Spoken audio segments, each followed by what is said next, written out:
하나님 말씀을 우리 같이 보시겠습니다.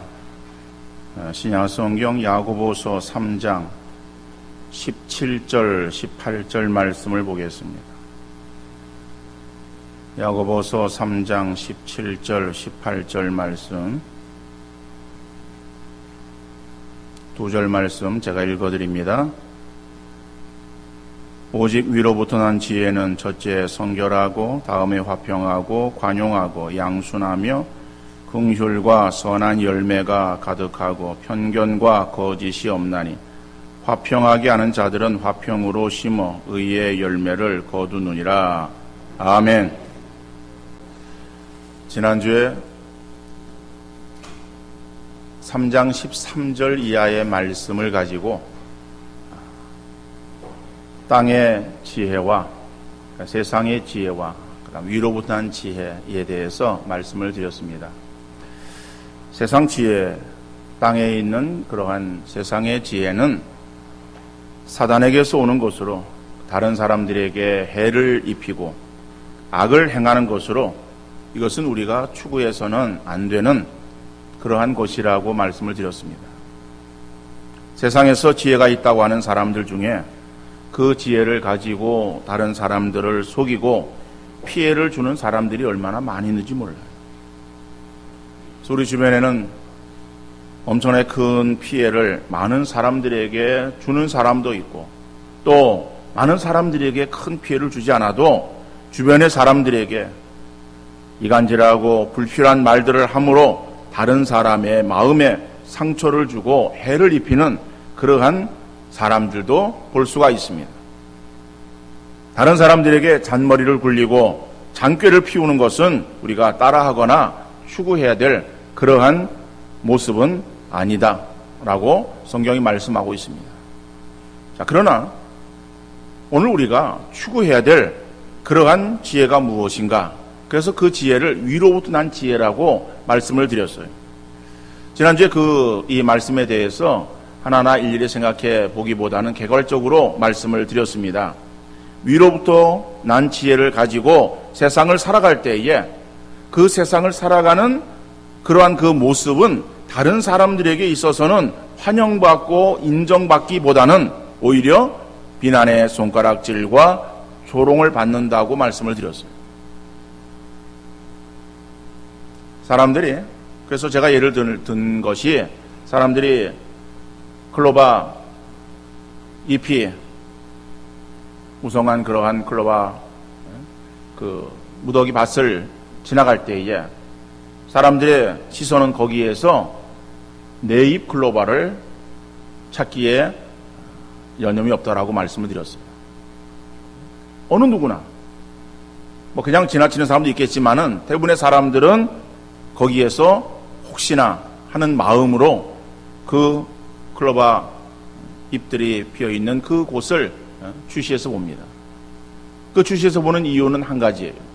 거기에 네 잎 클로바가 있는가 라고 하는 것을 찾기 위해서 시간이 있으면은 앉아서 뒤적거릴 수도 있고, 또 시간이 없으면은 눈으로 그냥 훑어 볼 수도 있을 거예요. 네 잎 클로바는 그 수많은 새 잎 클로바들 가운데서 변이종이에요. 그래서 많지 않습니다. 그 밭에 몇 개가 있든지 한 개가 있든지 아니면 없을 수 있든지 그러한 상태예요. 그런데 사람들은 그 무수한 새 잎 클로바 가운데서 네 잎 클로바가 있는가라고 하는 것을 찾으려고 거기에 몰두하는 것을 볼 수가 있습니다. 오늘 우리 그리스도인들이 이 땅의 삶을 살아갈 때에 우리의 살아가는 모습은 세상 사람들이 바라볼 때에는 우리가 그들과 다르다라고 생각을 합니다. 그래서 비난하고 조롱할 수 있어요.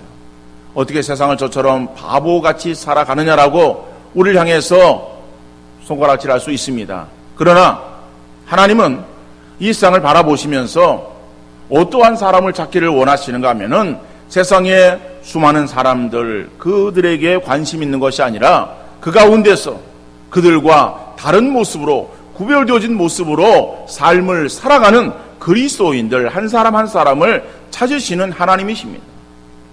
비록 우리의 모습이 세상 사람들과 달라서 세상 사람들은 우리를 알지 못하고 별종으로 그렇게 없이 여기고 손가락질할지 몰라도 하나님은 그 가운데서 그 세상 사람들이 별종으로 여기는 모습으로 살아가는 그리스도인으로 이 땅의 삶을 살아갈 때에 하나님이 기뻐하시며 그러한 사람들을 찾으시는 줄 믿습니다.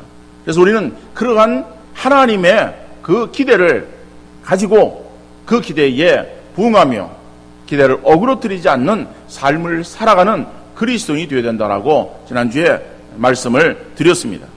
자, 오늘 본문에서는 그러면은 그렇게 세상 사람들이 바라볼 때에 바보처럼 어떻게 저렇게 세상을 살아가느냐라고 그렇게 손가락질하는 그러한 그 모습은 어떠한 모습인가? 오늘 본문에서는 그러한 8가지의 특징을 우리에게 말씀하시고 있습니다. 저처럼 보면은 성결이라고 말하고 있습니다. 17절의 말씀에 오직 위로부터 난 지혜는 첫째 성결하고, 여러분 성결이라고 하는 말은 순결한, 순수한 이라고 하는 뜻으로 부정하거나 더럽지 않음과 두 마음을 품지 않는 것을 의미하는 거예요. 자, 그런데 이 성결이라고 하는 것은요, 더럽고 추한 것을 목적으로 하지 않는 거예요. 그러니까는 그 목적으로 하는 것이 더럽고 추한 것이 아닌 뭐예요? 순수한 것이죠. 순수한 것을 목적으로 하는 거예요. 그런데 그 목적으로 그 목적을 이루기 위해서만 나가는 것이 아니라 그 목적을 이루어 갈 때에 행하는 과정에 있어서도 역시 부정하지 않는 것을 말하는 거예요. 그러니까 부정한 방법을 통해서도 결과적으로 어떠한 선한 것을 이루면 된다라고 그렇게 생각하는 것은 세상의 생각이다라고 하는 거예요. 그러니까 세상에서는 사람들이 어떠한 말을 쓰는가 하면은 꽁 잡는 게 매라고 생각을 하는 거예요. 뭐로 가도 서울만 가면 된다라고 생각을 합니다. 이것은 그 어떠한 진행 과정은 전혀 개의치 않는 거예요. 어떠한 방법을 하든지 어떠한 수단을 통하든지 결과만 좋게 나오면은 목적을 이룬 것이다라고 생각을 하는 것. 이것은 세상의 생각이에요. 학생들에게 있어서 좋은 학생은 어떤 학생입니까? 좋은 학생은 공부 잘하는 학생이에요. 공부 잘한다라고 하는 것은 무엇으로 평가되어집니까? 성적이 좋은 것으로 평가되어지는 거예요. 그러니까 성적이 좋은 학생은 좋은 학생이에요. 그럼 성적이 좋게 하기 위해서 그러면은 커닝도 불사하지 않는 거예요. 어떤 방법을 통해든지 좋은 성적만 내면은, 그래서 1등만 하면은 그 사람은 좋은 학생으로 인정이 되어질 수 있는 거예요. 세상에서도 마찬가지예요. 어떠한 수단 방법을 가리지 않냐고 해서라도 돈을 벌고 출세하면은 그 사람은 사람들에게 있어서 우러러 볼 수 있는 그런 사람이 되어지는 것으로 생각하는 거예요. 그러다 보니까는 그러한 일들을 행할 때에 행하는 부정적인 방법들이 얼마나 많이 동원되어지는지 몰라요. 그거 다 감추어지고 어떤 결과만을 가지고 사람들을 평가하는 겁니다. 그러나 오늘 성경에서 말하고 있는 성결이라고 하는 것은 목적도 순수한 거예요. 목적도 더럽지 않은 거예요. 그런데 그 목적을 이루어가는 과정도 그것도 역시 더럽지 않는 그것을 말하는 거예요. 그래서 우리가 걸어가야 되는 것은 그리스도인들이 정도를 걸어야 된다라고 성경이 우리에게 말씀하시고 있는 것입니다. 적당하게 행해서 대충 행하더라도 어떤 결과만 좋게 이루기를 원해서는 안 되는 것입니다. 하나님은 우리에게 있어서 결과만을 가지고 우리를 평가하시는 하나님은 아니십니다. 우리가 어떠한 그 과정을 어떻게 진행하는가라고 하는 그것을 유심히 살피시고 그것을 가지고 우리를 평가하시는 하나님인 줄 믿으시기를 바랍니다. 그래서 우리의 삶이 목적도 그렇고 과정도 그렇고 우리가 부정하거나 더럽지 않은 그러한 그 삶을 살아가는 순수한 성결한 그러한 그리스도인이 되어질 수 있기를 간절히 바랍니다. 두 번째로 특징은 화평이라고 말하고 있어요. 화평은 평화로운, 평온한이라고 하는 뜻이에요. 그런데 이것은 혼동으로부터 나온 세상의 지혜와 대비되어지는 거예요. 그러니까 세상의 어떠한 지혜를 말할 때 그것은 혼돈을 말할 수 있습니다. 그런데 그 혼돈에 대비되어지는 말로서 평화를 말하고 있습니다. 화평을 말하고 있습니다. 뭐 화평, 평화, 평안 다 같은 의미의 말이에요. 여러분, 평화의 반대말이 뭐예요? 우리 평화의 반대말은 전쟁, 그렇게 생각할 수 있을 거예요. 뭐 전쟁과 평화, 그렇게 일반적으로 말을 하니까는. 그런데 화평에 대비되어지는 말은 전쟁이 아니라 혼돈이에요. 창세기 1장 2절 말씀 보면은 땅이 혼돈하고 공허하며 흑암이 깊음 위에 있고 하나님의 영은 수면 위에 운행하시니. 여러분, 천지를 창조하신 하나님, 창조하시더라고 할 때에 혼돈되어진 그러한 것들을 거기에 질서를 잡으시는 것을 말하는 거예요. 물론 그것은 어떠한 재료를 가지고서 그것을 활용해서 천지를 창조하신 하나님은 아니십니다. 아무것도 없는 가운데서 천지를 창조하신 하나님이시지만은 그러나 그 창조의 그런 그 모습을 볼 때에 혼돈을 질서로 만드신 것을 말씀하고 있어요. 모든 것이 혼돈되어졌습니다. 그럴 때에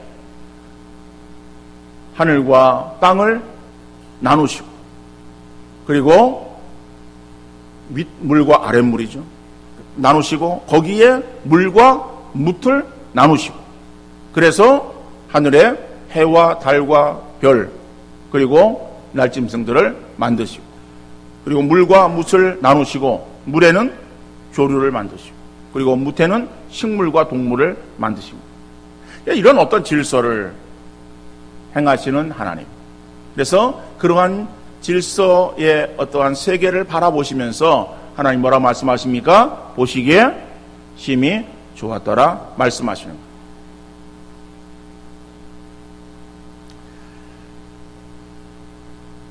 여러분, 우리가 어떠한 자가 되어야 될 것이냐? 하나님이 평화를 만드신 것처럼 우리도 세상 속에서 무질서에서 혼돈에서 평화를 만들어 가는 사람이 되어야 하는 것이다. 어떤 사람 보면은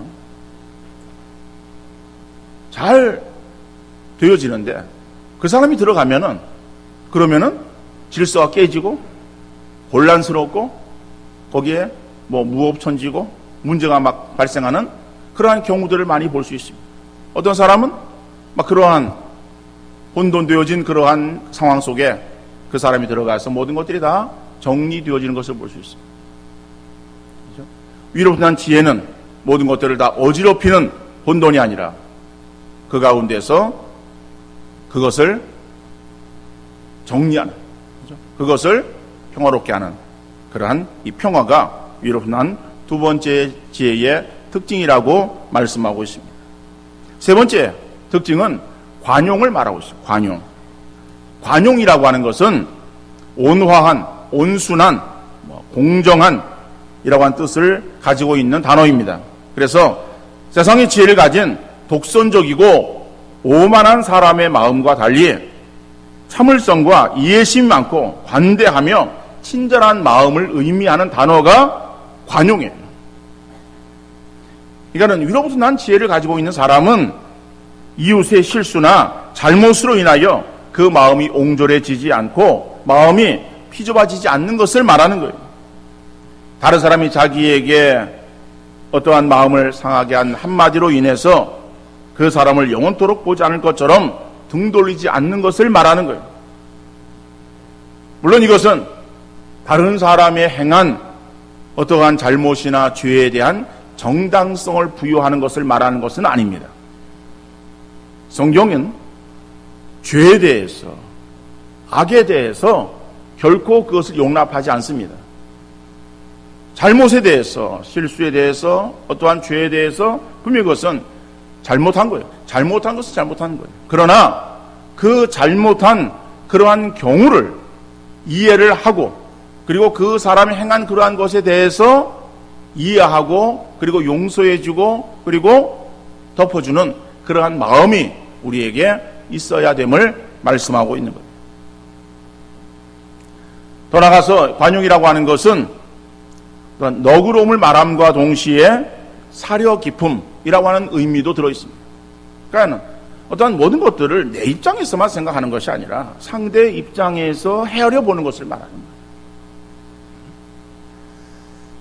우리는 대부분의 모든 중심이 자기 중심이에요. 그래서 내가 판단할 때에 그것이 옳으냐 그르냐라고 하는 것을 우리는 생각을 합니다. 그러니까 모든 것들을 우리가 판단할 때에 옳다 그르다라고 하는 것을 가지고서 기준을 삼아서 판단하는 거예요. 그래서 나와 다르면은 틀린 것으로 생각을 하는 거예요. 그러니까 나와 다른 것이 틀린 것이 아니에요. 나와 다른 것은 다른 것일 수 있어요. 그러니까 다른 것을 인정해야 되는데 우리는 참 그것을 인정하기가 어렵다라고 하는 거죠. 나와 다르면은 다 틀렸다라고 무조건 그렇게 평가하고 그리고 나가는 거예요. 여러분, 우리가 다른 사람에 대해서 우리가 잘못한 그런 것들을 다 덮어주고 잘못한 그런 것들도 그래 그렇지 그거를 잘못한 그 자체를 인정하라라고 하는 것이 아니에요. 그러나 그 사람의 어떠한 상황이나 형편을 이해하고 그리고 그 사람을 우리가 그 사람이 어떠한 상황에서 상태에서 한번 헤아려보는 그러한 마음들이 우리에게 필요하다. 근데 오늘날 현대를 살아가는 우리들에게 있어서 점점 부족해지는 것이 이 관용의 마음.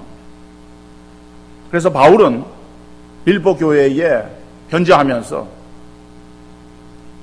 너희 관용을 모든 사람에게 알게 하라. 때가 가까우니라 라고 말씀하고 있습니다. 마지막 때가 되어질 때에 사람들은 다 자기 중심적으로 변해갑니다.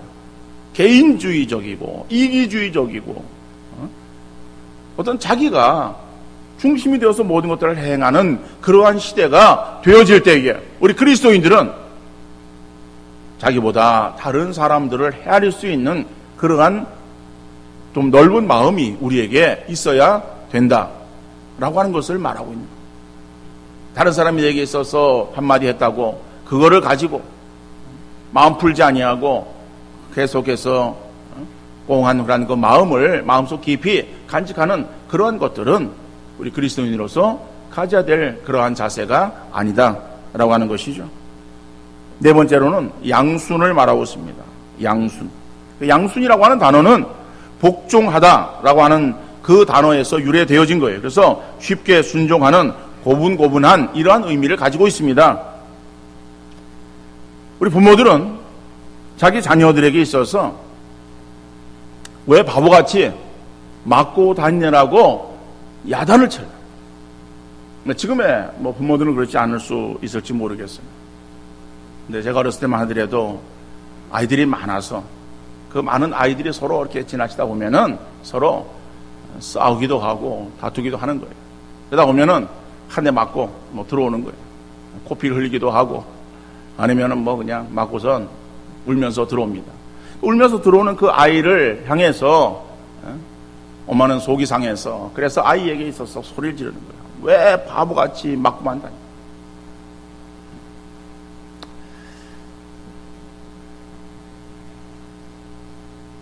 자기 자녀가 물론 맞지 않고 그리고 또 뛰어난 그러한 자녀로 성장되어지고 자라기를 바라는 것은 부모의 다 똑같은 마음이라고 생각이 되어집니다. 그래서 엄친아라고 하는 말이 있어요. 엄친아라고 하는 말은 엄마 친구의 아들. 엄친아, 엄마 친구 아들인데 어떤 말의 그 어떠한 은유적인 표현이에요? 이 엄친아라고 하는 것은 여러 가지 조건을 갖춘 완벽한 남자를 은유하는 그런 표현이에요. 그러니까 정말 잘나고 똑똑하고 무슨 여러 가지 그런 조건들이 다 좋은 그러한 어떠한 사람, 이런 사람을 가리키는 말이다. 근데 그런 사람들을 선호한다라고 하는 거죠. 근데 엄친 얼라라도 있어요. 얼라가 뭐예요? 경상도 말이에요? 어린아이예요. 엄친 어린아이는 뭐예요? 부모가 자기 자녀에 대해서 어떠한 마음들을 가지고 있는가? 어떤 자녀가 되어지기를 원해요? 똑똑하고 야무진 아이가 되어지기를 원하죠. 이제 우리 자녀가 그래요. 우리 자녀들이 똑똑하고 야무진 아이가 되어지기를 원해요. 그래서 그런지 오늘 젊은 세대들을 바라보면은 순종이라고 하는 그러한 단어를 찾아보기가 어렵습니다.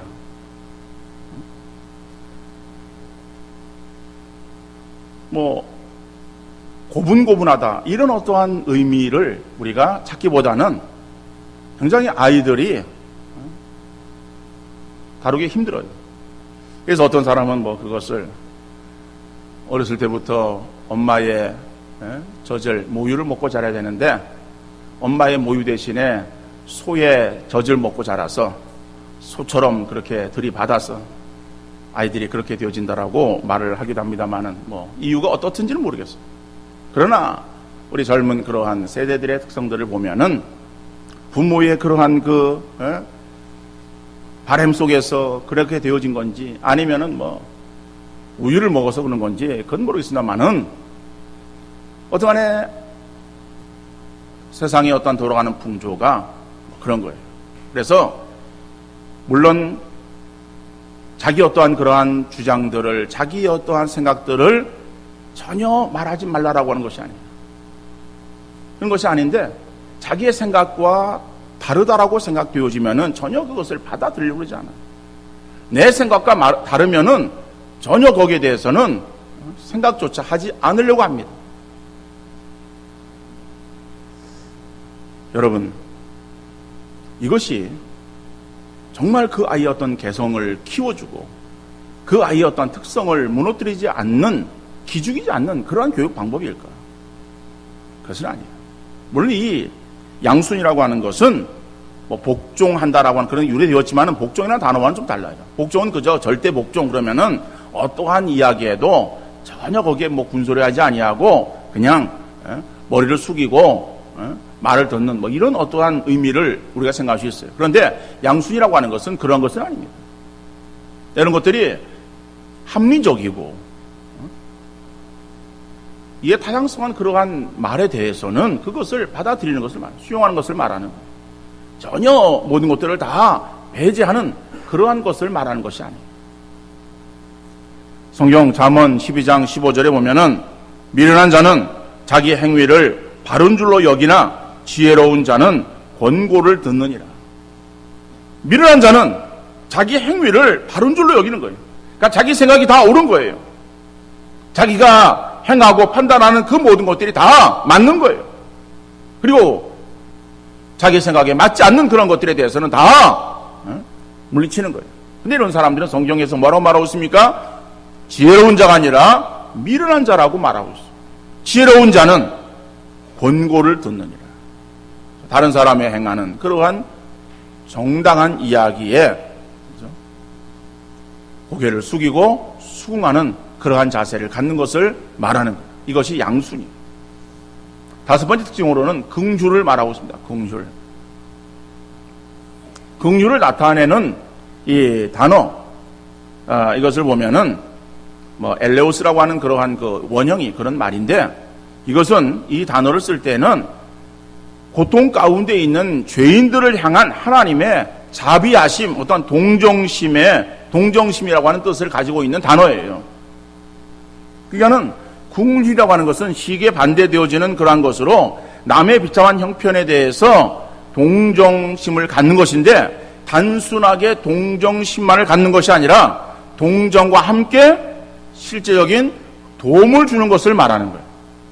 그래서 다른 사람 연약해서 넘어졌을 때에 가서 일으켜 세워주는 것, 이것이 긍휼이다, 이렇게 생각하면 되겠습니다. 우리는 긍휼의 마음을 간다라고 하는 것을 생각할 때에 그것을 단순하게 그저 불쌍히 여기는 마음을 갖는 것을 긍휼히 여긴다라고 생각을 하기 쉽습니다. 그런데 긍휼이라고 하는 단어의 원래 의미는 불쌍히 여기는 마음을 갖는 그것으로 그치는 것이 아니라 거기 한 걸음 더 나아가서 그것에 합당한 도움을 주는 것을 말하는 거예요. 여러분, 하나님이 우리를 긍휼히 여기셨어요. 우리가 구원받은 것은 하나님이 우리를 긍휼히 여겨주셨기 때문에 우리가 구원받은 것입니다.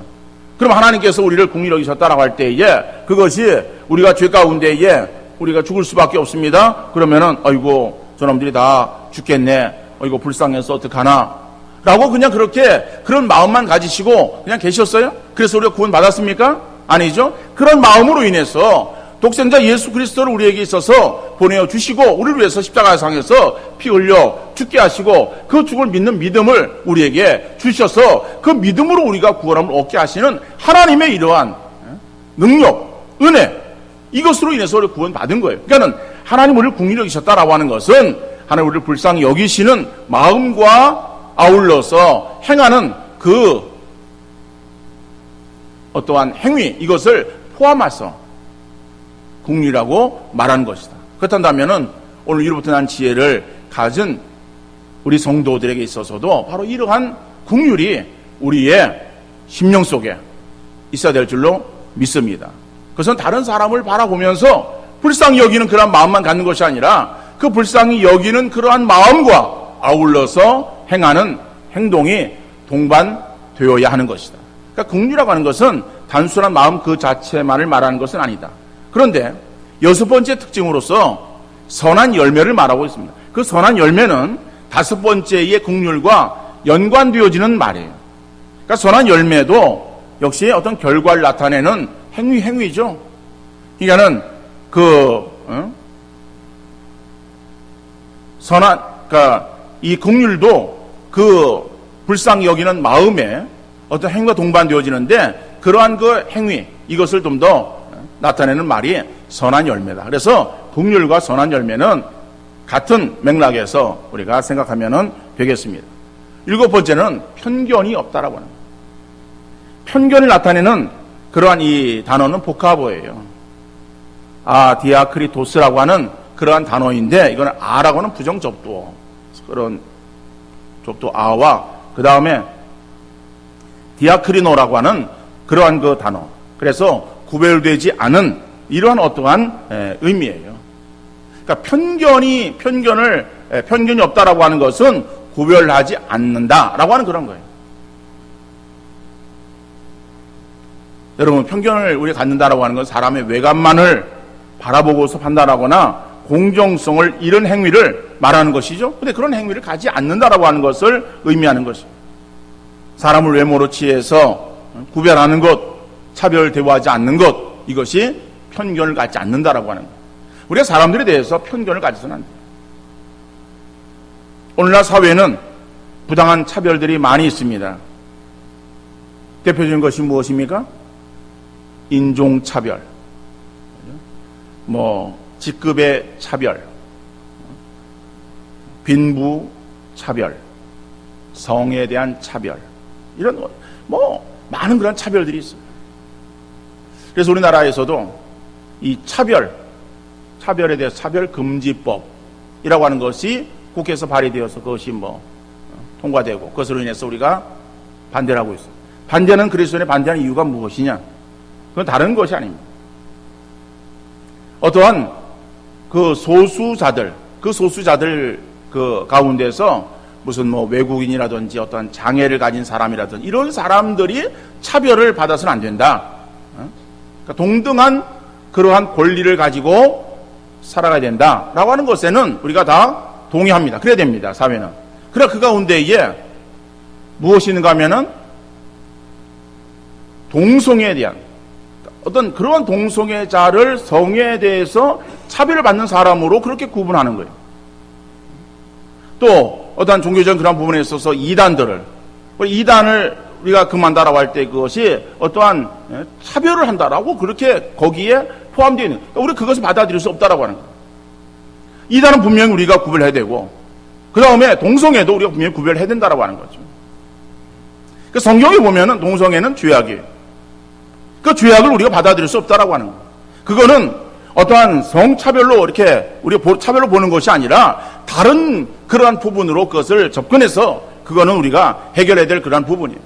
근데 그것을 어떤 차별금지법으로 묶어가지고 다 그냥 도매금으로 넘길 수 있는 것은 아니다라고 하는 거예요. 물론 이 사회는 차별이 너무 많습니다. 그리고 차별들이 없어야 돼요. 그리고 교회 안에는 이러한 차별들이 있어서는 안 되겠죠? 배운 사람이나 못 배운 사람이나 가진 사람이나 못 가진 사람이나 잘난 사람이나 못난 사람이나 차별이 없는 바로 그러한 그 공동체, 교회 공동체가 될 것이고 우리 그리스도인들의 삶을 살아갈 때 이러한 그 마음들이 우리에게 있어야 될 것이고, 그래서 사회에 이러한 차별이 없는 그러한 사회를 만들어 가는 데에 우리가 힘써야 되어지는 것입니다. 이게 평등이에요. 편견이 없는 거예요. 마지막 8번째는 거짓이 없는 거예요. 이것은 말 그대로 있는 그대로 숨김이 없는 이라고 하는 의미의 말입니다. 거짓이라고 하는 것, 거짓은 하나님의 속성이 아니에요. 거짓은 사단의 속성입니다.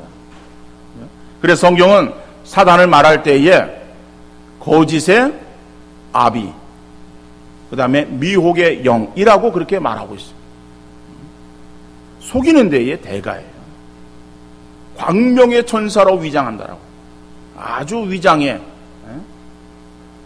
대가, 사단이에요. 그러니까는 세상의 지혜를 가지고 살아가는 사람들은 어떠한 자들인가? 다른 사람을 잘 속이는 자예요.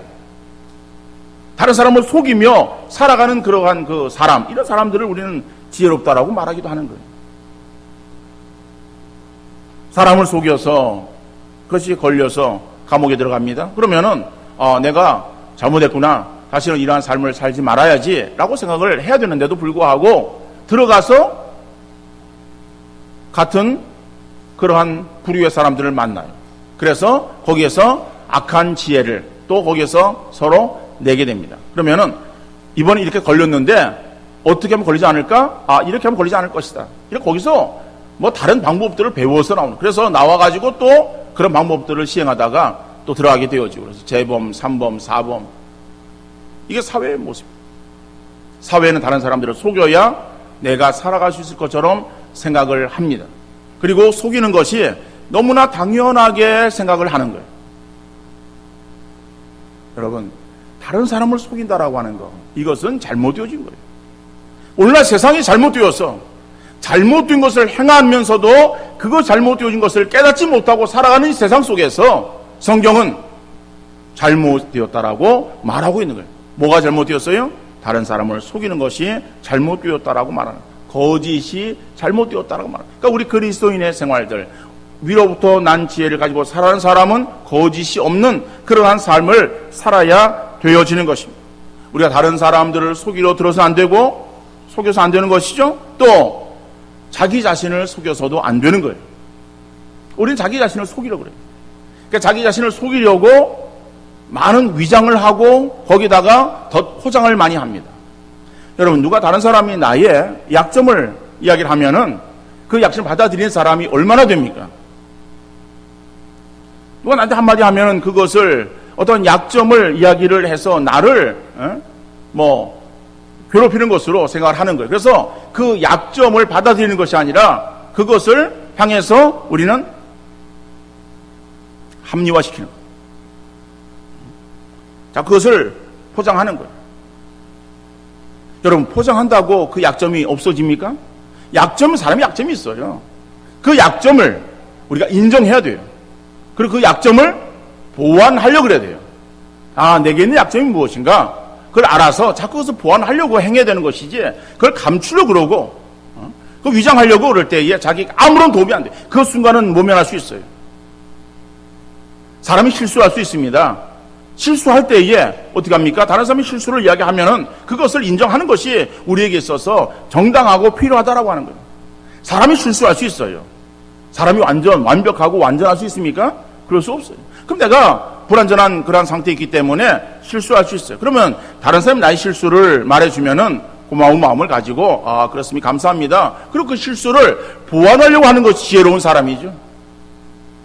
그거를 아닌 것처럼 그렇게 위장을 하고 포장을 하고 거짓 가면을 쓰고 뭐 그렇게 행한다 해가지고 그것이 더 좋지 않은 그런 결과를 초래할 수밖에 없는 거예요.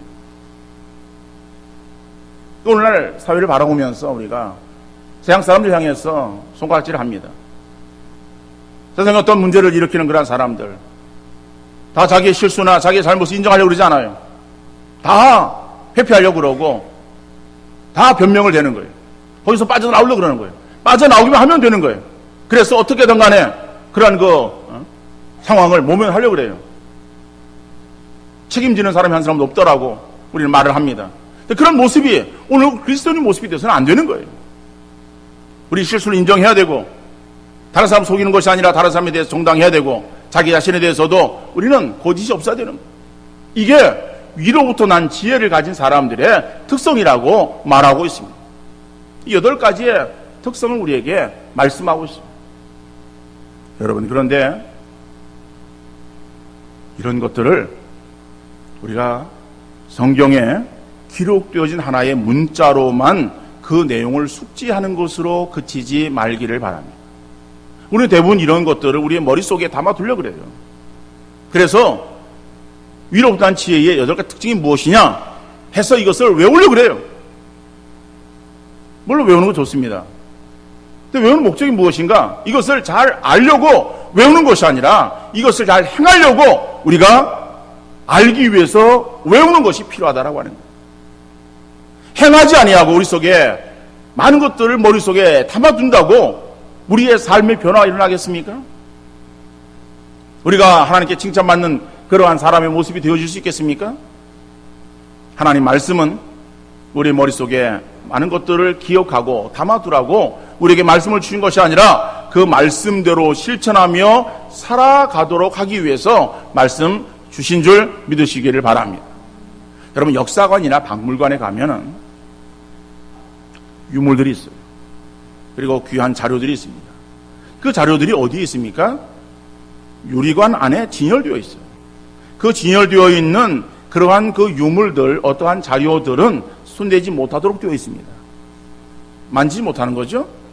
어떤 것은 사진도 못 찍게 하는 거예요. 왜냐하면 이 카메라 플래시에 조금 빛으로 인해서 그 안에 있는 유물들이 손상되어질 수 있기 때문에 사진도 못 찍게 하는 그러한 곳도 있습니다. 이건 잘 보존하기 위한 거예요. 그거는 역사적인 어떠한 가치가 있어서 유물로 대대에 한 대만 끝나는 것이 아니라 계속 그 대에 어떠한 자료를 알려주기 위해서 그래서 잘 보관해야 될 그러한 필요가 있기 때문에 보관하는 거예요. 그래서 성경의 말씀들은 우리 이것을 잘 간직하고 이것을 잘 보관해가지고 그저 어떻게 잘 그냥 간직하고 있는 그것만이 우리에게 있어서 중요한 것이 아니다라고 하는 거죠. 이 안에 있는 내용들, 이것이 우리의 머리에만 그치는 것이 아니라 이것이 우리의 삶에 실천되어질 수 있는 그러한 말씀이 되어야 될 줄로 믿습니다. 성경은 과거에 기록된 하나의 유물이 아니에요. 하나의 문자로만 우리에게 남아서는 안 되는 거예요. 이러한 말씀을 통해서 다른 사람들을 평가하고 다른 사람들을 재는 잣대로 사용되어서도 안 되는 것입니다. 이것은 나를 위한 하나님의 말씀입니다. 나를 위해서 주신 말씀이기 때문에 이 말씀을 통해서 내 자신을 돌아볼 수 있는 우리 모두가 되어질 수 있기를 간절히 바랍니다. 정말 내 말씀대로 내가 살아가고 있는가? 이 말씀 가운데서 내가 행하는 것이 무엇이고 행하지 못하는 것이 무엇이고 잘하는 것이 무엇이고 못하는 것이 무엇인가라고 하는 것들을 나를 돌아보는 거울로 삼는 말씀이 되어질 수 있기를 바랍니다. 그래서 우리가 온전히 하나님의 사람으로 세워지고 하나님이 찾으시는 그러한 그 믿음의 사람으로 온전히 세워지는 아름다운 역사가 우리 가운데 있어질 수 있기를 간절히 바랍니다. 마지막 18절에 보면은 화평하게 하는 자들은 화평으로 심어 의의 열매를 거두니라. 이 말씀 보면은 왜 화평하게 하는 자들이 나오고 화평으로 심어 의의 열매를 거두라고 말하는가? 이 말이 앞의 말씀과 무슨 연관이 있는가? 여러분, 이 말씀은 16절의 말씀과 연관이 있습니다. 16절은 세상의 지혜, 땅의 지혜를 말하면서 시기와 다툼이 있는 곳에는 혼란과 모든 악한 일이 있습니다 라고 말하는 거예요. 세상의 지혜는 뭐예요? 시기와 다툼이 있어요. 그것으로 인해서 악한 일과 그 다음에 혼란이 있는 것이다. 근데 혼란의 반대말이 뭐라고 했어요? 화평이에요. 그래서 세상의 지혜는 혼란이고 위로부터 난 지혜는 뭐예요? 화평이다라고 하는. 그러니까 세상의 지혜에 대비되어지는 그러한 그 말로 화평을 말하고 있습니다. 근데 화평하게 하는 자들은 뭐예요? 화평으로 의의 열매를, 화평의 열매를 맺어야 한다. 다시 말하면은 우리에게 있어서 위로부터 난 지혜를 가지고 있는 사람은 위로부터 난 지혜의 열매가 우리의 삶 속에 맺혀되는 것이다. 왜 우리에게 이러한 열매가 맺혀되는가? 마태복음 7장 20절 말씀 보니까는 이러므로 그들의 열매로 그들을 알리라. 주님께서 산상수훈의 결론적인 그러한 그 말씀이에요.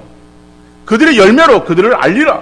우리가 행하는 열매를 통해서 우리를 평가하신다라고 말씀하고 있어요. 우리가 하나님께로부터 난 사람, 위로부터 난 지혜를 가지고 있는 성도라고 한다면은 우리의 삶 속에 마땅히 행해야 될 열매가 맺혀야 된다라고 말씀하고 있습니다. 이 열매가 우리 가운데 더욱더 풍성하게 맺힐 수 있는 아름다운 역사 있어질 수 있기를 주님 이름으로 축원합니다.